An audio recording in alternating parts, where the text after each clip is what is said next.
না, অনেকক্ষণ চাটা কিছু খাওয়া হয়নি। এই রম্ভা, এই রম্ভা, এক কাপ চা দিয়ে যাও দেখিনি। বাবা, কত বেলা হলো। ও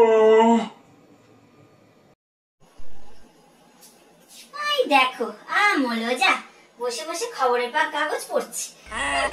সকাল থেকে আজকে 10 বার হয়ে গেল চা চা চা চা চা করে। তুমি অফিসে যাও না কেন বলো দেখিনি? অফিসে গেলে তো চাই হ্যাপা থাকে না। ধরো তোমার চা ধরো। দিনে 30 দিন অফিসে যাওয়ার কথা, সেখানে যায় 10 দিনও নয়। তা কি হবে বলো? এই শোনো শোনো শোনো, এই মাসের মাইনেটা তুমি পেয়েছিলে?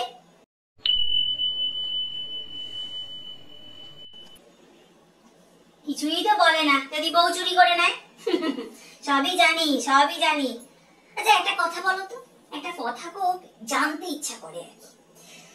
সেটা হচ্ছে এই যে তুমি ভিখিরি, আস্ত একটা ভিখারি,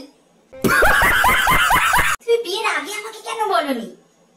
তাহলে আমার বাবা তোমার হাতে আমাকে তুলে দিত না? হ্যাঁ, মরণ দশা, আমার কপালটাও হয়েছে সেরকম। থ্যাঙ্কস। এই দেখো রম্ভা, আমি তোমাকে 1000 বার বলেছি, লক্ষ বার বলেছি, কোটি বার বলেছি যে তুমি ছাড়া আমার আর কিচ্ছুটি নেই। কি বিয়ের আগে তোমাকে বলিনি তুমি ছাড়া আমার পৃথিবীতে আর কিচ্ছু নেই? তখন তো খিলখিল খিলখিল করে হাসতে। আর এখন কি হলো?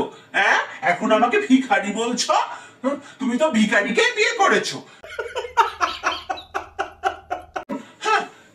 ডাকাত গিন্নি।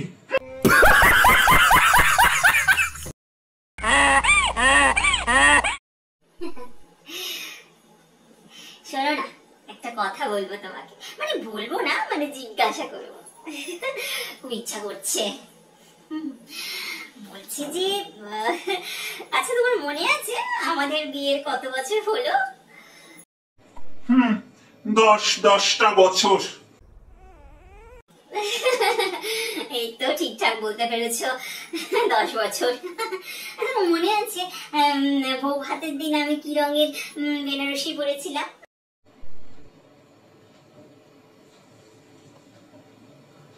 মানে তোমাদের বাড়ি থেকে কি রঙের বেনারসি দিয়েছিল, আমাকে কেমনই বা লাগছিল, মনে আছে তোমার? শোনো রম্ভা, রেল লাইনে যদি কেউ আত্মহত্যা করতে যায়, সেই ব্যক্তি দেখে না যে তার উল্টো দিক থেকে বন্দে ভারত আসছে না জনশতাব্দী আসছে। তাই আমিও দেখিনি তোমায় কেমন লাগছে। মুঝে क्यों तोड़ा?